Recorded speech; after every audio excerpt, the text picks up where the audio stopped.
ప్రియమైన హుజూర్ నగర్ కాంగ్రెస్ కార్యకర్తలకు నాయకులకు హుజూర్ నగర్ నియోజకవర్గ అన్నలు తమ్ముళ్ళు అక్కలు చెల్లెలు అందరికీ నమస్కారం. ఈరోజు హుజూర్ నగర్ నియోజకవర్గంలో రెండు చాలా ముఖ్యమైన అభివృద్ధి కార్యక్రమాల శంకుస్థాపన చేయబోతున్నాము. హుజూర్ నగర్ శాసనసభ్యునిగా గౌరవ శాసనసభ స్పీకర్ గడ్డం ప్రసాద్ గారిని, గౌరవ రెవెన్యూ మరియు హౌసింగ్ శాఖ మంత్రివర్యులు పొంగులేటి శ్రీనివాసరెడ్డి గారిని ఈ శంకుస్థాపన కార్యక్రమాలకి నేను ఆహ్వానించాను. సాయంత్రం 3:30 గంటలకి హుజూర్ నగర్ పట్టణంలో సీతారామచంద్రస్వామి గుట్ట దగ్గర 2000 ఇండ్లకి 70 కోట్ల రూపాయలు మంజూరు చేశాము. ఈరోజు సాయంత్రం 3:30కి శంకుస్థాపన కార్యక్రమం ఉంది.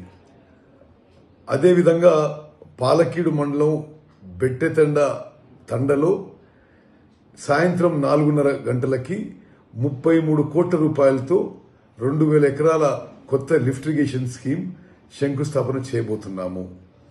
హుజూర్ నగర్ నియోజకవర్గ ముఖ్యులందరూ కూడా ఈ రెండు కార్యక్రమాలకి హాజరు కావాల్సిందిగా సవినయంగా విజ్ఞప్తి చేస్తున్నాను, ఆహ్వానిస్తున్నాను. జై హింద్, జై కాంగ్రెస్.